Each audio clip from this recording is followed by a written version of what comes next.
People who prefer to use the thinking in decision-making tend to look at the logical consequences of a choice or action. They try to mentally remove themselves from a situation and to examine it objectively and analyze all of the different ramifications. Their goal is an objective standard of truth and the application of all principles. Their strengths include figuring out what is wrong with something. Those who prefer thinking are excellent at analyzing and solving technical problems, directing logical process toward a desired goal. Those who prefer thinking over the other functions really analyze readily, and they can focus on problem solving with great determination. They love cause and effect reasoning, being able to point out very detailed facts.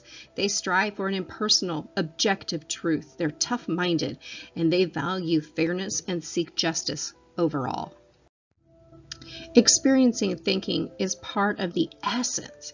It's really part of that thinking function that is a detached view where one separates themselves from the decision-making situation to assess the pros and cons and even the consequences in a very objective manner. Try to look at decisions as though they were mathematical functions and focus only on the information relevant to the task. Try to find the most efficient way to reach a goal. To experience extroverted thinking, identify someone with whom you've had a disagreement and ask them to discuss the disagreement with you. Tell them in a very clearly, straightforward, even logically method what you have a problem with and ask them to do the same with you.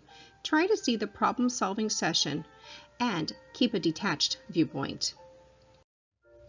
Another way to experience extroverted thinking is to identify a task you've been putting off, like cleaning a garage.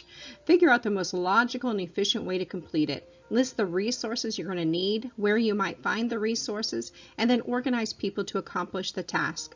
You may want to make lists for each person, including their tasks, and check them off as they complete them. The next time you're in charge of a meeting, consider a clear, logical agenda which identifies issues for discussion, including action items. During the meeting, concentrate on keeping everyone task-oriented. Move systematically through the agenda and make sure issues are clearly defined. Consider options and resources. Discuss each problem solution in terms of feasibility, efficiency, and consequences. Then, ask the group to vote on action items.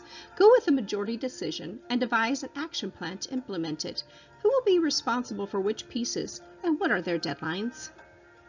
Plan for a visit of several days with a valued friend who has not visited you for some time.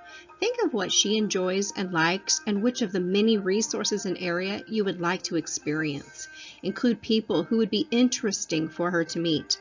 Make tentative plans and schedules for these activities with supplies and options. Prepare everything beforehand. When she arrives, discuss the options with her and put tentative plans into action. Lastly, to experience extroverted thinking, write a letter to your representative or local official about an issue. Start with your conclusion, the position that you want the official to take, and outline your arguments to support it. Make the letter direct, clear, logical, and concise. Use precise statements and language. Rewrite it, and then ask an extroverted thinker to write, read, critique it for you.